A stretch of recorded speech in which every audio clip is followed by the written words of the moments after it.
Hola, ¿qué tal? ¿Cómo les va? Hoy vamos a hablar sobre el absolutismo. ¿Y qué es lo que fue el absolutismo?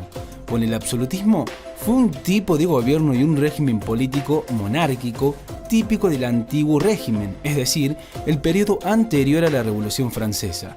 En este tipo de sistema, todo el poder residía en el rey y este poder no podía estar limitada por ninguna medida, excepto por la ley divina.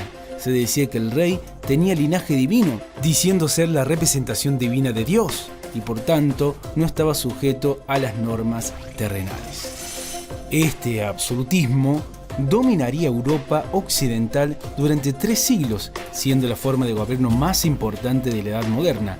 Esto supone un cambio frente a la época anterior, donde el poder estaba compartido entre el rey y los señores feudales. Continuemos con las características de este absolutismo. Bien, para entender el absolutismo debemos comprender todas las características que le hacían un régimen político tan importante. Algunas de estas características son las que mencionaremos a continuación. Bien, podemos decir que el rey tomaba todas las decisiones relevantes del Estado. El monarca englobaba en su figura los poderes legislativo, ejecutivo, judicial y administrativo. Prácticamente todas las instituciones que tenían algo de poder desaparecen o dejan de ser útiles. Los nobles y el clero dejaban de tener influencia sobre las decisiones del rey. Su función era dar bienes e impuestos al monarca para servicios exclusivos de este.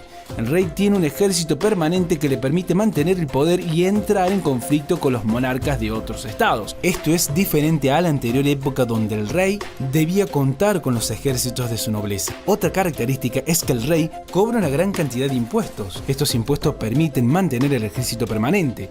Los gobernados no dan su consentimiento para pagarlo, ya que la palabra del rey es ley. Sigamos con más características de este absolutismo.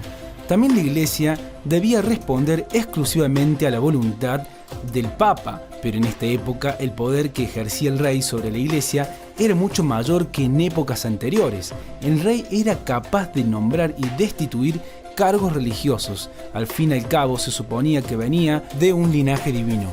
El poder del Papa en el absolutismo era menor que en los siglos anteriores.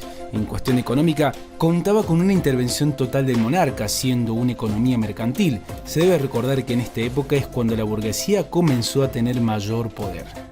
Continuemos con el fin del absolutismo.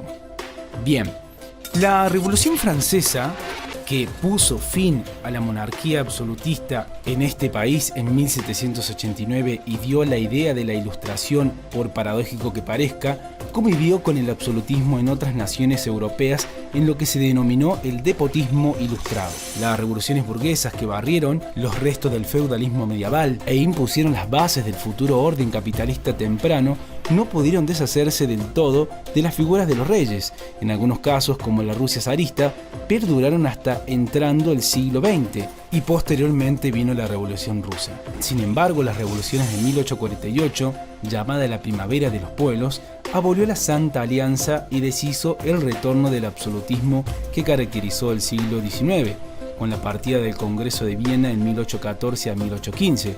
Fue un proceso gradual de caída del absolutismo. Bien, sigamos hablando un poco más sobre este absolutismo, más precisamente sobre las consecuencias que trajo el mismo. Bueno, durante el absolutismo se incrementó la desigualdad y la decadencia de las clases bajas. Los privilegios estaban dirigidos solo para los nobles y los clérigos, cuyos derechos eran superiores a los de la mayoría sin importar la condición de vida del resto. También el modelo político de la monarquía absoluta tiene como rasgo central la concentración de todo el poder en el rey sin control o límite de cualquier tipo. Afortunadamente los países avanzan en modelos de equilibrio de poderes. También podemos decir que dentro de las consecuencias, el anhelo por obtener el poder condujo a los reyes europeos a enfrentarse política, económica y militarmente por la hegemonía continental y mundial. Fue un periodo eminentemente sangriento por la voracidad de poder y control de los monarcas. La filosofía de la Ilustración enjuicia todos estos preceptos y pone en marcha la constitución de los estados modernos con libertades y equilibrio de poderes para evitar la tiranía que ocasionaba el poder absoluto. Bien, Esto ha sido todo por hoy, espero que les sea de utilidad y como siempre le decimos, pasen por nuestro canal que seguramente encontrarán contenidos que les será de utilidad. Hasta la próxima.